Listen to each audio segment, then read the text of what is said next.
Alright, Lincoln MKX 2011 Ford Edge, same thing.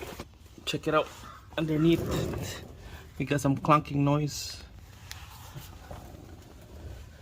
You can see the exhaust kind of sag really low. I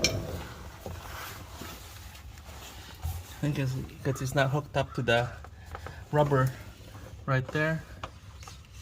It's not hooked, that's why it's sagging low, and yeah, that's pretty bad. And another problem, the clunking noise is there's a center support bearing right here. Look, it's shot. The bearing is out of the housing.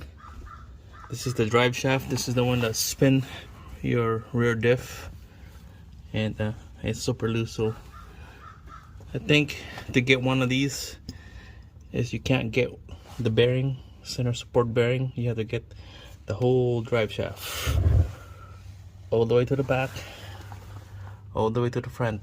Two-piece drive shaft right there. There's 3 U-joint, 2 and then 1 at the back.